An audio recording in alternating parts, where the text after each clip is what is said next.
Hey, Bruiser Buddies, this is Wrestling Nostalgia with Dave Dynasty. Before we dive into the episode, make sure you hit subscribe on the podcast platform you're listening on. Also, follow me on X at The Dave Dynasty and subscribe on YouTube by looking up Nostalgic Dave Dynasty. You can also buy one of my shirts at ProWrestlingTees.com/The Dave Dynasty. Now, enjoy the show. Welcome to 1 hour of the toughest, roughest wrestling you'll ever see. That's right, Dick the Bruiser said it all. The big question, have you got the endurance? Have you got the brains to get past the excellence of execution?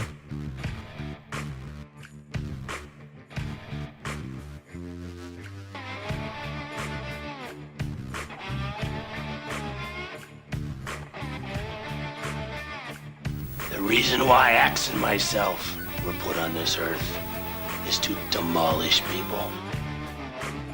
Bobby Heenan, that is a very good-looking sport coat you've got on. Yeah, and I paid for mine. Mine isn't government issue.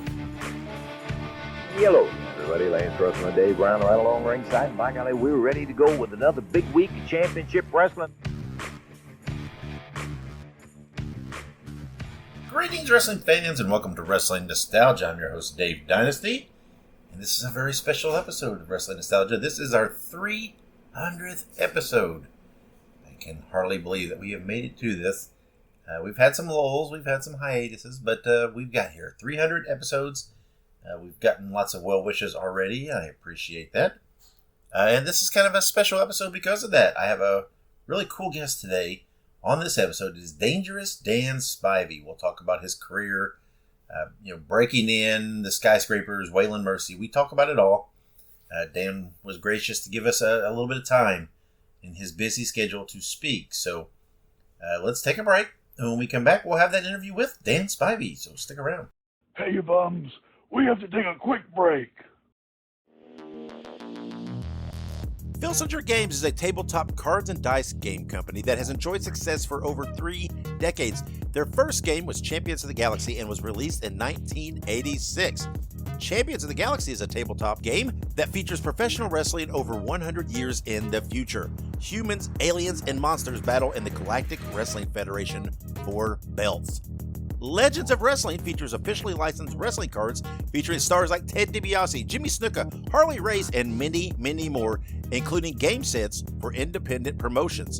Each match takes place in real time. The action is fast and furious, and all the things that happen in pro wrestling, like cage matches, outside interference, 3-man tag matches, they also happen in the games. You have the opportunity to run your own wrestling promotion involving either real life stars or fictional characters of the future, or you can mix and match both. Visit filsingergames.com for more information and to order the games today. That is Filsinger Games, FILSINGERGAMES.com to order now. If you like horror movies, be sure to check out Dave Dynasty and Ike Isaacs on the Listen to Their Screams Horror Podcast. It is available on all podcast platforms and on social media at Listen to Screams. That is Listen, the number 2, and Screams.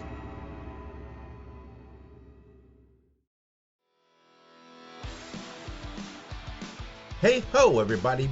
Subscribe to the Pinhead Pod, the Ramones fan podcast, bringing you interviews, news, deep dives, and much more. Look it up on your favorite podcast platform. That is Pinhead Pod. We're back on Wrestling Nostalgia. And welcome back to Wrestling Nostalgia. This time I'm being joined by Dangerous Dan Spivey. Sir, how are you? I'm good. How are you?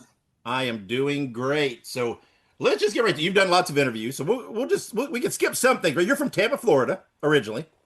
Yes. And played football at the University of Georgia, as we all know. Yeah. But tell us the story. You wound up back in Tampa and met Dusty Rhodes, which led to you entering wrestling. How did you meet Dusty? I met him in a country western bar. Yeah? Yeah, he used to hang out at this place, and I used to go, and we got to know each other standing up at the bar. Okay. Well, and Dallas Bull was the name of the bar. Yeah. Well, and then Dusty trained you, right? And brought you into Florida. And you started off your team. You were teaming with Scott Hall, right? The American Starships. Scott, yeah.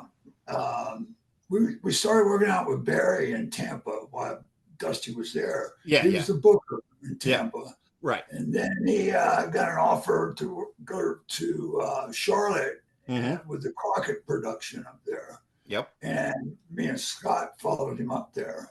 Yeah. And so started. Well, what'd you think of the American Starship thing? They were calling you Eagle, calling Scott Coyote. What'd you think of that whole thing? I have no idea where Dusty came up with that. That's a very Dusty thing, though, right? I mean, did he? How did he say it? Did he come up? Did he come up to you and give you one of those? It's the American Starship, baby. Yeah, exactly. Eagle and Coyote. Well, like you said, you went to Mid Atlantic when Dusty started booking there. Yeah. And then for a while, you guys also started working in Kansas City. And Scott Hall has told the tale, though, that you didn't stay in Kansas City long because you hated it there. I hated it. I did. We're driving 3,000 miles a week, making $200. So anyway, I stayed there about 6 months, and I left Scott. They went back. Dusty told me to come on back, and things didn't get any better. Luckily, I made friends with Ricky Steamboat. Okay. Steamboat had a gym there, and he let me train there. He understood the situation, and he started working out with me once a week. When they did the local TV, they had to set the rings up. So I went a couple hours early, and Ricky met me, and that's really who got me started. It was Ricky Steamboat. Gotcha. So this is when Ricky was still in Mid-Atlantic, or when he was working for New York? He was working at that time. He was working in New York. Okay.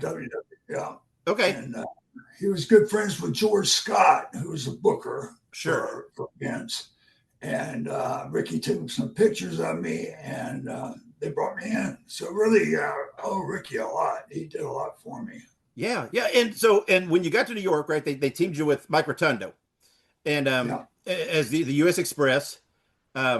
But what you were kind of replacing Barry Windham, right? And in Vince's eyes, we hear these stories how Vince thinks. Did he just see another big blonde guy and thought people won't know the difference? Well, I don't know. I guess so. I was happy for it. Yeah, it was a great idea. Well, yeah. I mean, it's a good spot to be in, right? I mean, oh yeah, it was just a huge break for me, and I owe Mike Rotundo a lot too, because I've only been in the business about 9 months, and I was working in New York, and I was really green, and but Mike took care of me, he really did, and very grateful for that. Obviously, you and Mike, we'll talk about it here in a bit. Your paths crossed again in a major way in a few years, but after Mike left, right? He left, and then you kind of had a singles run there in New York. And they started calling you Golden Boy, Danny Spivey. A lot of people say that it was a little odd because you were wearing the yellow boots, the yellow trunks, the blonde hair. Why did they not try to give you? Do you have any idea why they didn't give you something a little more distinctive from Hogan at that time? That's the biggest mistake I ever made, was doing that. Nobody said anything to me, so I didn't know. I had some fur boots to begin with. Right, yeah. Stuff. From the Starship stage, right? I hated that as they get some other boots. Yeah. The thing that I should have done was have my beard grow out, have long hair, dyed it black, and work like Brody. And I could have made lots of money. Against Hogan, right? Yeah, I mean. Yeah. I mean, Hogan liked working those big guys, whatever else. You would have been perfect in that heel spot against him. Yeah. So, that's a huge mistake on my part.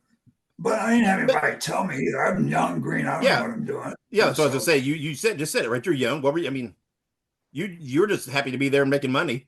What were you going to do? I mean, so what ended up causing you to leave the WWF? Vince told me that it wasn't my fault. The guy made me 6'6" with blonde hair. And he already had that guy, huh? Yeah, I had that guy. It took him a couple of years to figure it out, but it was a good run. It was a good start. Yeah, well, of course, yeah, and And then you started wrestling some in Puerto Rico, did some in All Japan. You mentioned Brody, right? The word is that Brody's the guy that got you to go to Japan, got you booked over there. How true is that? Nah, that's not true. Terry Funk did. Okay. When Vince let me go, I didn't know a whole lot of people. I only worked in a couple of territories, Kansas City and Charlotte a little bit. And I didn't know anybody, with any connections. And also Vince was taking over everything. So, going to territories were about finished up. And I've been out of work for about a month and I owed the IRS 18 grand. And Terry Funk called me and asked me if I wanted to go to Japan. I said, God, yeah, I'm ready. And he said, I'll call you back and let you know what they say. So he calls me back. He says, I got you booked over there for $3,500 a week, Spivey. But I told him you were so eager to come over there that you only take $3 grand. Thanks, Terry. You know where that other 500 went? Terry's pocket. Yeah, I can imagine. Terry Funk, I had a lot of people that helped me along in my career, and Terry was a good mentor and helped me a lot in Japan, how to work over there, and how to act. Yeah, you had a great career in Japan, right? Because they love those foreigners, those big imposing foreigners, and that's, you teamed with all those, Hansen and all those big guys over there over the years. Yeah. You had a great career in Japan. But like we said, you ended up in '89. You came back to the NWA to Crockett's, and this is where we talked about you and Mike Rotundo get back, right? Because you're in the varsity club, right? With doing that, they had that collegiate group gimmick, and right, obviously you went to Georgia, so they played off that. I always loved the varsity club, man. I always thought it was a great gimmick in its prime because I thought Mike Rotundo was that great snobby quarterback, kind of guy, and then he had all these muscle guys around him. So, but what did you think about being in the varsity club at that time? I thought it was a great idea. The big thing about that is that we were all legit. Yeah. Had Doc from Oklahoma, football wrestler, and Rotundo for Syracuse, and Steiner from Michigan, and me from Georgia, and they did nothing with it. I never understood that. Yeah, I thought it could have been more too. But what did you think of working with Kevin Sullivan, right? And one of the greatest minds in wrestling history there. Well, Kevin hated it. He hated the gimmick. He hated it because it was against everything he ever did. He dealt with stuff, and now they're going to make him the coach of the varsity club. Yeah. And that's probably why we never did anything with it, because Kevin, he didn't like it at all. Yeah, they didn't change him a whole lot for that, and everything. So he was kind of the oddball in that group, and I think they tried to say he went to Boston College or something like that. They tried to tie it in, but he was still Kevin Sullivan. It was a little unique. But after that disbanded, you got into one of the runs that you're most known for. You started you're managing with Teddy Long, teaming with Sid Vicious as the Skyscrapers. And so many people, to me, there's two runs you're most known for, and we'll talk about the other in a bit. But this is one of them, right? People remember the Skyscrapers. So many people, the magazines, all kinds of guys were calling you guys the tag team of the future, right? These big, the new Road Warriors. You heard that kind of stuff bantered around. Eventually, though, Sid had a broken rib, punctured a lung. He was gone. It kind of seemed like it kind of put the brakes on what you guys had going on. Do you have any idea what was going on? What was the plan for you and Sid had that not happened? Had they talked to you about that at all? No, not at all. We worked with the Road Warriors. We worked with the Steiner brothers, and they never did anything with us. Yeah. Right. If the people already know you're going to lose, they're not going to come and watch it. There's no mystery to the whole deal. Yeah. And if you never beat them, people aren't going to buy it. There's no angles. There's nothing. They did nothing with us. It was unbelievable that somebody could come up with that. Hey, let's put these guys over once in a while. It never happened.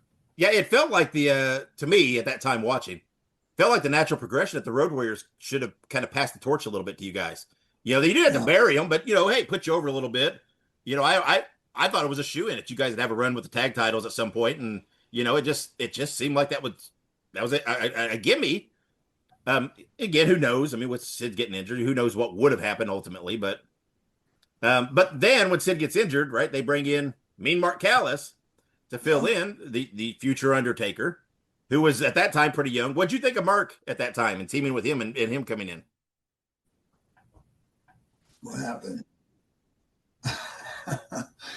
It stops and it goes. Oh, yeah, they brought Mark in, and you know, he's great. He was a great athlete. I knew that he was going to be really good. The thing is, they said that he was really green, but he wasn't that green. He'd been around a while. Of course, I learned that all later, and you know, I just got fed up with the fact that they didn't do anything with us, and we're going around with the Road Warriors, and they were beating Mark every night, and I just got fed up with it, and I got pissed off at the Road Warriors. So, you know, I just I went back to Japan. Yeah, they said you got a little pissed because the Road Warriors were taking some liberties with Mark and everything, and you know, so that kind of irritated you.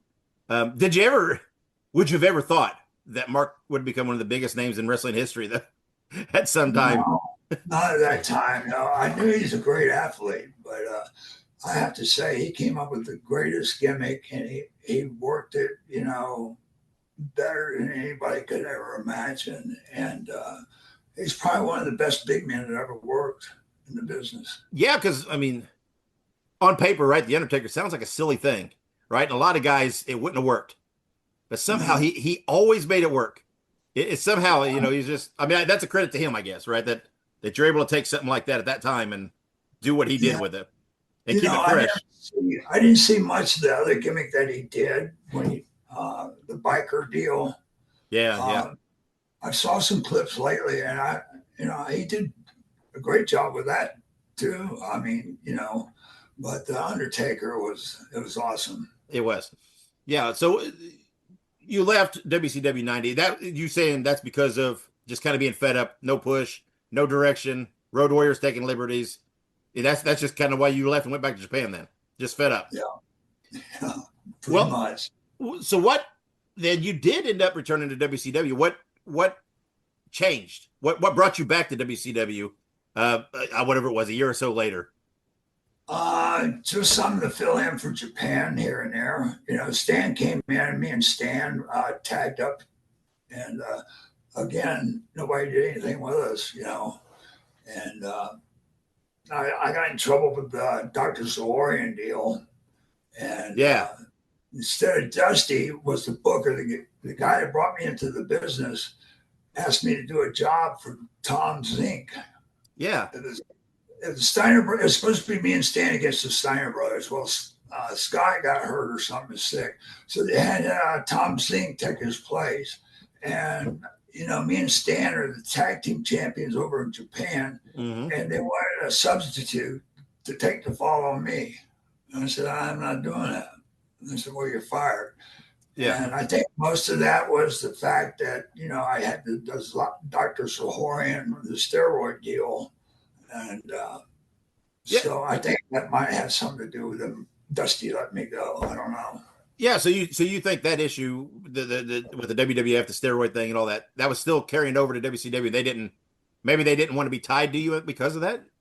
I think that makes the most sense. You know? Yeah, I mean, because a lot of guys, right, they were trying to distance themselves from that kind of stuff, right? I mean, Vince went with the smaller guys. I mean, trying to, hey, we're running cleaner, so to speak. But we all know how that is.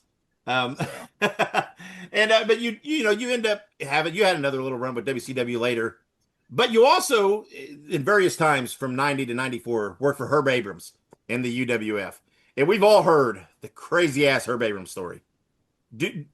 How true are those? How crazy was Herb Abrams? How cocaine driven? Probably worse than what you've heard. He was way out there, and that guy was crazy. You know, he did a lot of cocaine, and just he wanted to be one of the boys. And, he spent a fortune on just crazy stuff. You know, I was lucky. He always paid me because I had that stupid belt of his. And he loved that belt, and I held that over his head, give him a check. that big bounce. Did anybody? I mean, did any of the boys working for him take him seriously, or were they just like, we're just gonna make the money and whatever happens, happens? Yeah, they enjoyed partying with him. He was, he'd stay up for days. It was crazy. Yeah. Well, I mean, because he had his favorite guys, right? I mean, he had, Brian Blair was around a lot, and Bob Orton. He had certain guys he went to a lot.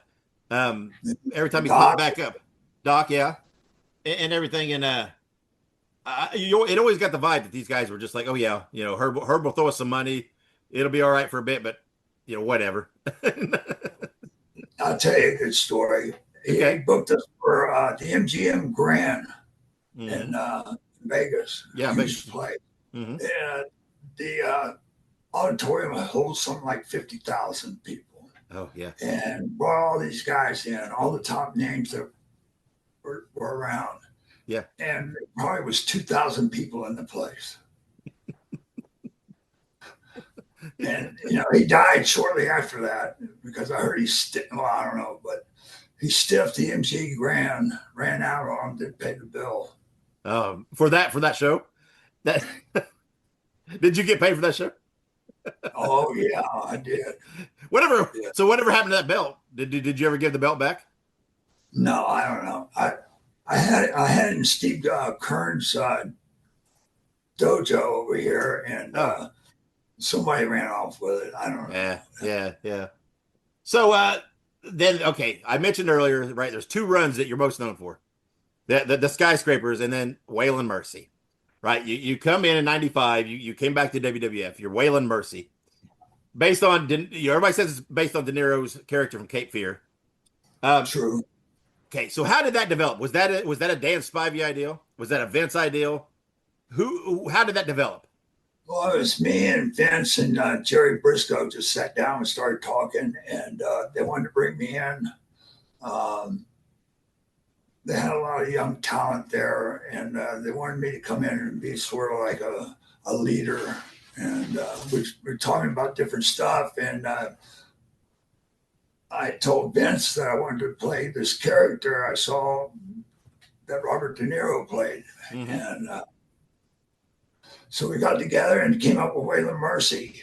He came up with the name, and I came up with the gimmick. So yeah, and they did these series of vignettes, before you debuted, and these interviews, right? It was very different from anything you'd ever done before, right? These interviews were very calm, right? Very very calculating. You seem to be super into it. Were you having how much fun were you having? Because this is so different from anything Danny Spivey's done before that. Yeah, it's something that I just wished I could have stayed healthy and done. I loved it. I got to be somebody, other than myself. And I just enjoyed the character. I enjoyed the whole aspect of it, and it was something that, it was undone business, and I just wished I could have finished it. It was a great character. Yeah, you mentioned the injuries, right? Later, I think it was just late in '95, right? You had to kind of retire because of injuries.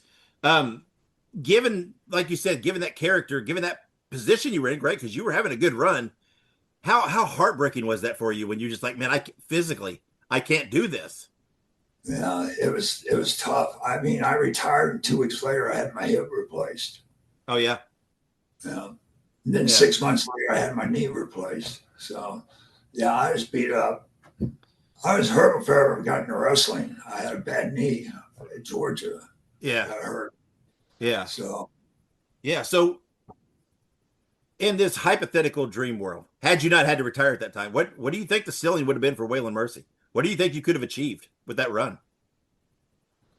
Wow, it's tough to think about it. It's heartbreaking, really, to do all that I've done, and then I finally get something that I'm really good at, and unable to do it.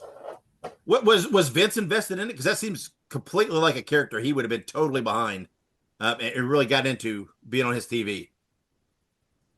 What was that again? I'm sorry. That's okay. I said, was Vince invested in that character? Because it completely seems like the kind of character that Vince would have got into and loved to see on TV. Yeah, I thought so. He, they had me do a job for Savio Vega on Right. Pay-per-view. Yeah. I just couldn't believe they did that. And, so then I went to a pay-per-view and they didn't use me at all. And I was in Montreal. We were in Montreal and it was snowing. Mm-hmm. And it was 85 back in Tampa. And I said, take me to the airport. Yeah. Yeah. So then let's skip ahead a few years, right? Tell us the story where you're at the WWE Performance Center and there's who would be known as Bray Wyatt there. And I hear he approached you and said he had an idea of kind of taking that Waylon Mercy character, carrying it on, and that you're like, hey, go for it. How did that tell us that story from your side?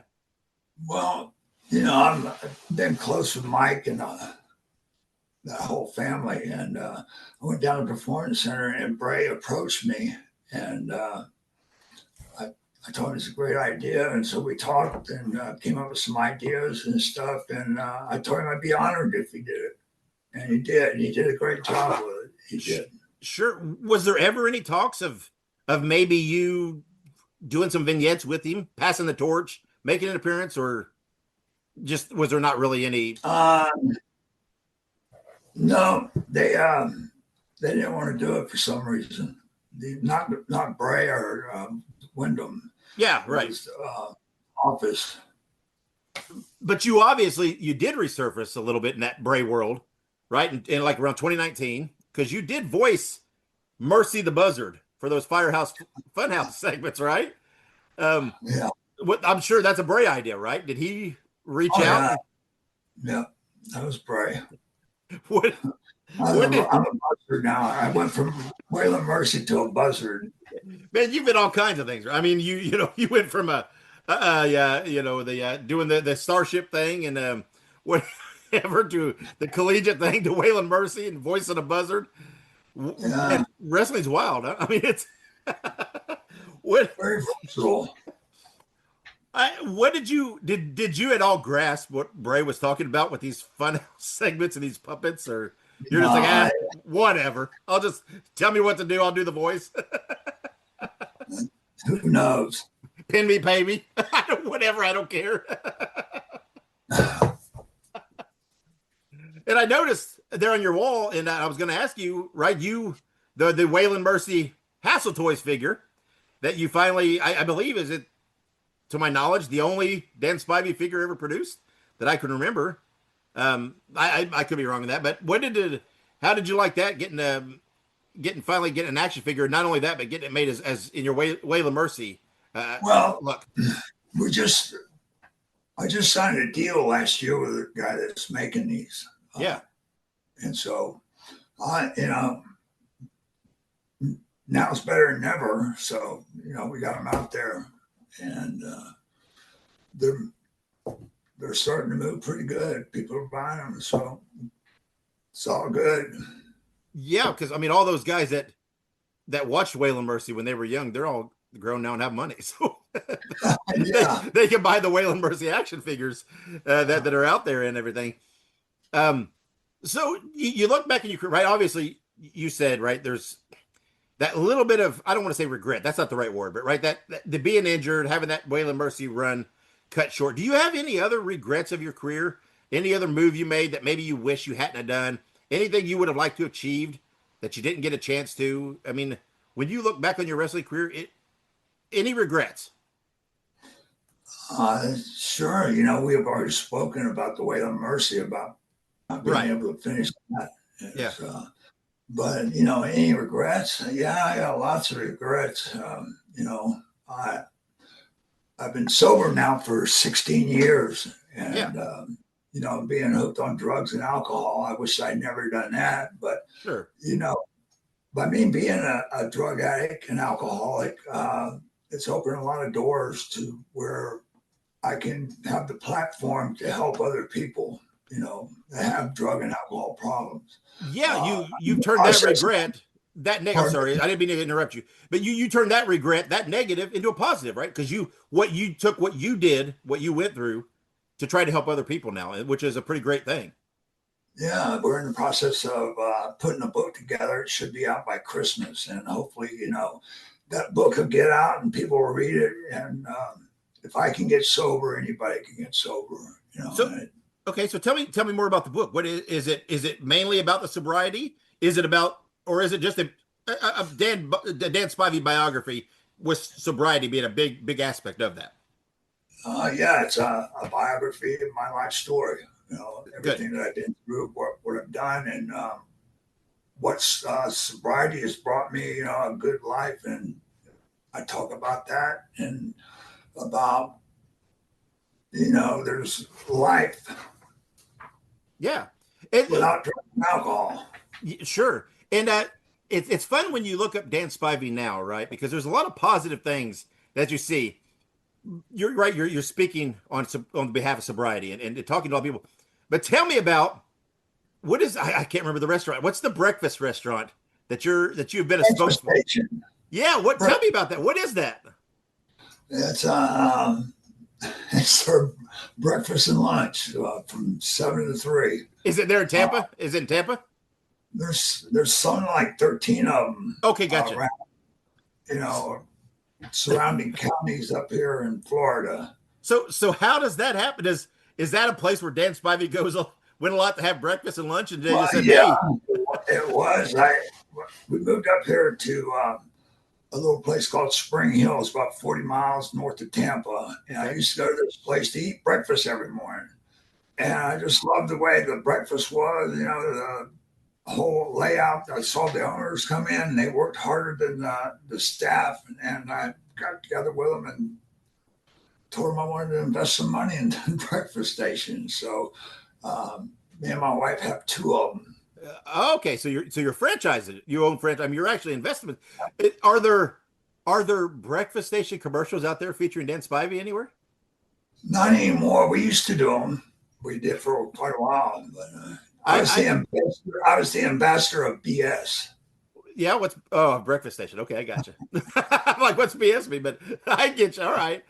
I like breakfast. That's a good thing to be an ambassador of, I guess. I mean, I just a little over a week ago, I moved to Pensacola, so I'm gonna have to see if I can track down a breakfast station anywhere within driving distance for me.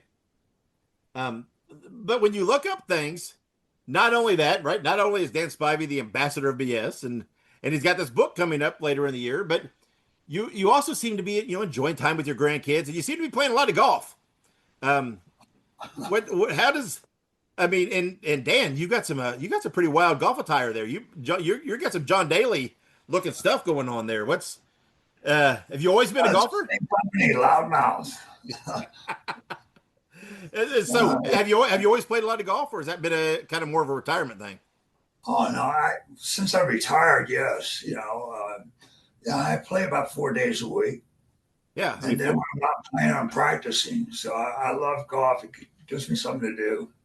Yeah, so I mean, Dan Spivey's retirement looks like good breakfast food and golf. Then, right? I mean, that's who would have thought Waylon Mercy would have.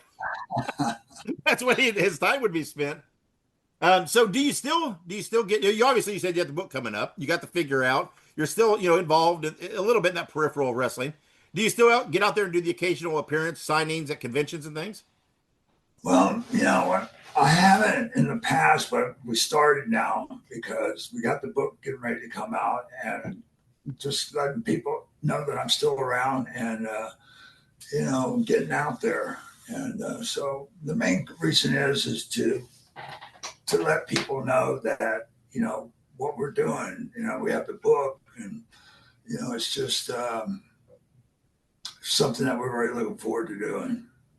Yeah, it's kind of a good time to be in your position, right? Because nostalgia sells right now, right? I mean, people are looking for those figures of those guys and books and all that kind of stuff. So it's kind of a good position to have that name value and that career behind you, and still be able to to have a post retirement career, and still be involved in wrestling. I think I probably know this answer, but do you watch any modern wrestling at all? No, not really. I watched when Bray was around, Yeah. But it's just, you have to be a gymnast nowadays to do that. Yeah, it's a different business. And people used to, about us, we were all big guys and we beat the crap out of each other and made it look as real as good, without killing them. And nowadays it's just too much BS. I agree. And not the breakfast station kind of BS, the bad BS, right? Yeah. Well, we mentioned, as we wrap it down, right? I was going to ask you if you have any, wrestling related projects in the works, but you mentioned the book due out later this year. Is that something you're doing by yourself? Do you have someone you're writing with, or are you at liberty to kind of say that now, or? I have my wife helping me. Okay. Gotcha. She's the boss. She handles everything. Absolutely. I gathered that, right? She was my point of contact. She got you set up on the call. So there's worse things, right? I mean, to be in charge, but, all right. So, the book coming out late in the year. I look forward to it. I'm a big book guy. I have pretty much every biography there is. So I look forward to reading yours. So hopefully, keep me in touch. Keep in touch with that. I'll be watching for that. Is that something you guys are just publishing independently on your own? Yes, we are. What a great time to be alive where you can do that now, right? You don't have to have a publishing deal, right? You can put it out there yourself. Yeah. That's a great thing. So again, I know you've got, some things I wanted to, I don't want to keep you too long. I want to give you a little time to maybe catch your breath before you go on to your next interview that I know you got scheduled, but you got all these things going on. Is there a way that fans can follow you, keep track of these things so they can hear maybe the exact date for the book to come out and anything like that? Is there a way for them to do that? We don't have an exact date when the book's coming out. We just know it's going to be before Christmas. Okay. Do you have any social media though, where they can follow you to watch when you do make that announcement? Yes. What is it, Anna? It's at the Whalen Mercy. At Whalen Mercy. At the Whalen Mercy. At the Whalen Mercy. What platform is that on? That's Instagram, and then we're going to do TikTok as well. Okay. And then Facebook. Facebook is the biggest platform. Okay. All right. So if you go to Facebook and Instagram, those are up now. At the Whalen Mercy. TikTok to be coming soon. Dan Spivey on TikTok. What a world. Who would ever thought? Man, 2025. Dan Spivey, the ambassador of BS, playing golf, and on TikTok. Is this the same guy that used to doing it too? That's right. Is this the same guy that used to beat the shit out of preliminary wrestlers? Come on. Well, Dan, again, I know I didn't want to keep you too long. I know your time's valuable, and I know you have another thing scheduled. I didn't want to, so it's such an honor to talk to you. Honestly, when this episode comes, this will be my 300th episode, so you're kind of a special milestone for me, my 300th podcast episode. So that's kind of cool. Thank you. And then I couldn't think of a better guest to have on there. So I was wanting to have somebody kind of important, and Dan, you check all those boxes. Hey, you bums, we have to take a quick break. Available on all streaming platforms. It's professional wrestling's greatest, largest, privately owned wrestling library. All the classic hits, flips, slams, and pins of yesteryear are on one place. It's Ultimate Classic Wrestling. Check out the Nature Boy Ric Flair, Hulk Hogan, Mr. USA Tony Atlas, Tito Santana, Rick Martel, a who's who of professional wrestling's greatest spotlight stars ever to grace the squared circle, all in one place. Grab the best seat in the house for memories and mayhem on Ultimate Classic Wrestling.